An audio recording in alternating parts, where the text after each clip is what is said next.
Dimensão do que foi esse acidente, eu converso agora com o Fernando Siqueira, que é engenheiro aeroespacial e especialista em segurança de voo e investigação. Ele vai nos explicar as possíveis causas da explosão. Já começo te perguntando o seguinte: a gente deve, claro, ficar feliz. Demonstração aí de que o piloto sabia o que estava fazendo, conseguiu fazer o pouso de emergência, não causou nenhuma morte. Isso deve ser levado em consideração, certo? Boa tarde, Rafael. Boa tarde aos ouvintes do Metrópole. Sim, é para isso que os pilotos treinam exaustivamente, em simuladores, inclusive, para estarem preparados para situações de emergência, panes, situações não de rotina, né? Então, os pilotos são muito treinados. Existe uma terminologia na aviação que a gente chama de CRM, né? Que é o gerenciamento de recursos da equipe, na qual as tarefas, as atribuições são muito bem distribuídas. E deu certo o treinamento nesse caso, nessa ocorrência. O que pode ter acontecido? É óbvio que a gente vai ter toda a questão de investigação para trazer os detalhes específicos, mas é porque quando se fala em explosão, quem vai viajar fica com aquele receio, mesmo sabendo da segurança que existe nos voos. O que pode ter rolado nesse caso específico? Quando a gente fala em explosão, acho que é uma terminologia que a mídia usou, assim, de forma mais didática, né? Porque realmente assustou a todos, né? Uma aeronave com fogo na turbina, né? Não é comum e não deve acontecer, né? Mas o que pode ter acontecido, ainda é muito cedo para isso, que a gente tem só apenas imagens de passageiros, relatos da mídia, né?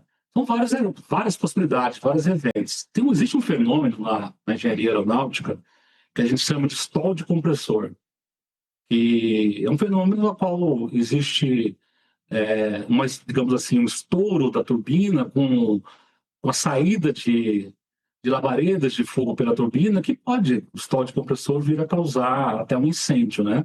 Como pode ter sido uma falha da própria turbina, no próprio motor, um desprendimento de alguma peça dentro da turbina que veio a ser ingerida pela própria turbina, causando um cisalhamento, uma destruição das aletas, das palhetas, que são ingeridas pela própria turbina, e pela velocidade, pela força aerodinâmica, pelo calor, pela presença de combustível, pode causar mais danos ainda ao motor, vindo a trazer ele até pegar fogo, né? Como também pode ser a gestão de detritos, né? É uma gestão de um detrito na pista, na corrida de decolagem. Nós já tivemos casos disso, né? Da aeronave gerir detritos na corrida de decolagem, que vem também causar o cisalhamento das aletas, da turbina, das palhetas, né? Que também são ingeridas, né? Pode ser também, às vezes já vi acontecer isso, bird strike, né? A aeronave vira sugar um pássaro pelas turbinas também. Tem casos também reais sobre isso. Então, hoje, ainda é cedo para a gente saber de fato as causas, né? Certamente já iniciou a investigação, a turbina vai ser analisada, eles retiram os motores, eles vão para a bancada de testes, vai ser periciada, e os investigadores, né, do CENIPA aqui no Brasil, com a ajuda dos técnicos da empresa, dos órgãos norte-americanos, do fabricante no motor, vão chegar à conclusão do que de fato aconteceu, né, e quais foram os fatores contribuintes para causar esse fogo no motor, né, dessa aeronave A330 da Delta ontem à noite, por volta de quase 23 horas, no aeroporto de Guarulhos. Esse modelo, o A330 que você citou agora, é um modelo conhecido no mercado? Qual é, assim, a história dele dentro da aviação? Já houve algum caso de acidentes envolvendo ele? Sim, o A330 é um avião muito utilizado, tanto pelas empresas aéreas no Brasil como no mundo, muito utilizado, assim como as aeronaves da Boeing, né? São os principais fabricantes de aeronaves hoje, junto com a Embraer, né? E outras empresas de aeronaves desse porte. É um modelo muito utilizado, mas a gente tem que diferenciar entre a aeronave e o motor. Nós estamos falando de uma pane, um evento severo no motor esquerdo da aeronave. Sim, de fato, não é algo corriqueiro nem comum de acontecer.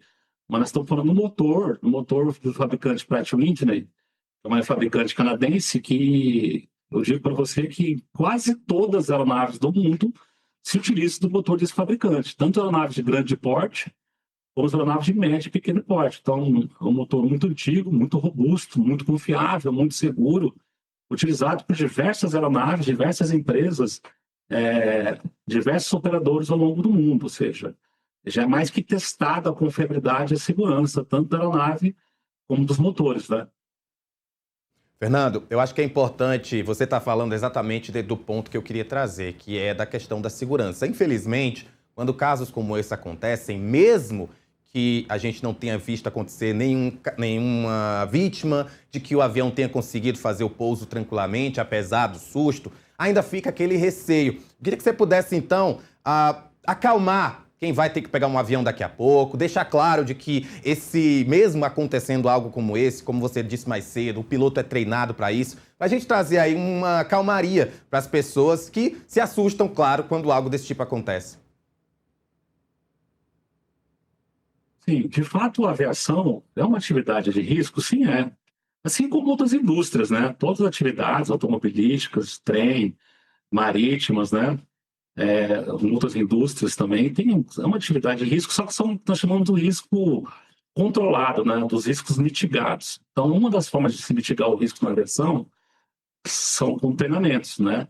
Tanto dos pilotos, como dos mecânicos, como das equipes de solo, como dos bombeiros. Então, o piloto ele já é treinado, inclusive em simulador, exaustivamente, para reagir a situações de pane ou de algumas ocorrências da forma correta, né? Além do gerenciamento dos recursos da cabine, das equipes, né, que tem atribuições muito definidas para o piloto que está em comando, que está pilotando, para o piloto que está monitorando a operação. Então, por exemplo, nesse caso, a aeronave tem 3 situações, né? Teve uma pane na corrida de decolagem. Se ela estiver abaixo do que nós chamamos da velocidade de rotação, que é a velocidade que a aeronave realmente inicia a sua decolagem, na corrida de decolagem, o piloto pode abortar a decolagem ainda no solo, né? Se ela tem após a rotação, com a aeronave já em voo, que foi o que aconteceu, a primeira coisa, número 1, o que é o mais importante no momento? É manter a aeronave voando.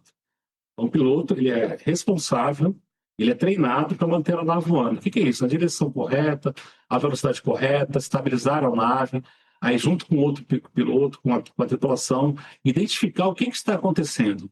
Qual a pane? Nós estamos com pane, o fogo no motor esquerdo. Qual o procedimento? Um dos procedimentos que pode ser adotado. Não sei, não tem informações sobre isso. Ele pode ter que cortar o motor, né? Que desligar, né? Um dos motores, o motor que está em fogo, por exemplo. Então ele corta o motor para que o fogo não se prolifere ainda mais e possa atingir asas ou uma explosão de fato realmente do motor que possa comprometer a aerodinâmica, a performance da aeronave, né? E as aeronaves, todas as aeronaves, elas são planejadas, produzidas de forma que ela tenha condições de voar com apenas um dos motores. Por isso que existe o peso máximo de decolagem. Toda aeronave ela tem um gabarito com um peso máximo que ela pode decolar. E esse peso é justamente considerado que é o peso que a aeronave consegue manter o voo com apenas um dos motores. Então, para isso, os pilotos são treinados, a aeronave tem sistemas redundantes que chegam a ponto, que é como eu estou falando agora, que a aeronave ela tem condições de manter o voo seguro, de ganhar altitude, de ganhar velocidade, de prosseguir para um pouso de urgência no aeródromo mais próximo, que no caso foi o próprio aeroporto de Guarulhos, né, com apenas um dos motores, que foi provavelmente, supostamente, o que aconteceu, né? Ela manteve o voo, o piloto manteve a aeronave voando, o piloto manteve a aeronave estabilizada, ele retornou para o aeroporto, declarou emergência, Mayday, e prosseguiu para um pouso seguro no próprio aeroporto de Guarulhos, e com atendimento das equipes de contra-incêndio do bombeiro, que eu também posso explicar isso para vocês também. Olha, aceito. Agora que você já trouxe aqui essa dúvida, por favor, fique à vontade. Porque é isso, é o que eu quero deixar claro aqui, né? Quando a gente traz pessoas como você para falar sobre esse tipo de assunto, é realmente para nos acalmar, porque é aquela coisa, todo mundo vai precisar em algum momento viajar de um avião. Então, quando acontece isso, é bom trazer especialistas, pessoas como você, Fernando, para mostrar para a gente que, claro, existe esse risco, você falou, mas que é um risco, né, muito bem pensado, há muitos profissionais trabalhando o tempo todo para que nada grave aconteça. Exatamente. Você tem uma equipe de engenheiros, de mecânicos, de profissionais da aviação, de todas as áreas, né? Trabalhando 24 horas, né? para que mitigue todos os riscos possíveis, inclusive situações de mais risco ainda, como o caso de um fogo no motor, por exemplo, né? E existe outros profissionais, como o caso da equipe contra incêndio, que é a equipe de resposta à emergência, que são os bombeiros de aeródromo, que são responsáveis, e o responsável é o operador aeroportuário, para agir prontamente, né? Então, quando uma aeronave declara emergência, que é o Mayday, e tem também o PAM-PAM, que é a urgência, né? Mas quando declara emergência, de imediato, o controlador de tráfego aéreo aciona os bombeiros. Bombeiro, questão de segundos, minutos, eles já se colocam a postos, normalmente eles se colocam nas taxiways, na entrada da pista, eles não entram na pista, eles ficam esperando bem ali na junção da entrada da pista. A aeronave, quando pousa, eles vão atrás, seguem a aeronave, quando a aeronave para, eles agem. Qual que é a primeira prioridade número 1 do bombeiro? Salvar vidas. Então, ele não vai apagar o fogo, ele não vai... Claro, tem equipes que trabalham em conjunto, né? Então, a prioridade número 1 do bombeiro é evacuar a aeronave, salvar vidas. Então, eles primeiro fazem a evacuação da aeronave, depois fazem o combate ao incêndio, extingue o incêndio, pode acontecer ao mesmo tempo também, e depois a terceira prioridade deles é manter a aeronave mais íntegra possível. Não deixar com que o fogo, algum problema venha comprometer ainda mais a aeronave. Então, precisa estar com o fogo, né? E por último, mas também importante, é manter o aeroporto operacional, ou seja, primeiro eles isolam a área para a investigação possa acontecer, né? O cenário possa estar preservado para que os investigadores possam tomar as ações iniciais, e depois ele tem o trabalho de liberar a área que está interditada, né, pela aeronave, para que o aeroporto volte mais rapidamente à sua rotina operacional. Então, você tem na aeronave treinamento, você tem medidas mitigadoras que evitam acidentes, que diminuem os riscos na operação. Como eu disse, é uma indústria de risco, é assim como você voa 1 hora de avião, o mesmo percurso você faz de carro em 10, 12 horas, também existe um risco extremamente maior numa viagem dessa de automóvel, por exemplo, ou de ônibus, só que também tem os seus riscos mitigados também numa viagem de transporte terrestre, por exemplo, né? E você ainda tem a equipe de bombeiros de salvamento para agir prontamente e evitar que hajam feridos, né? Que haja risco às pessoas, que alguém saia ferido ou que cause danos maiores à aeronave. É isso, Fernando. Muito obrigado pela tua participação aqui no Agora Metrópolis, trazendo essa calmaria aí para quem vai precisar pegar um voo, deixando claro e que, né, tudo aconteceu bem, apesar de todo esse susto. Muito obrigado, boa tarde a todos e obrigado pelo convite. Olha, vamos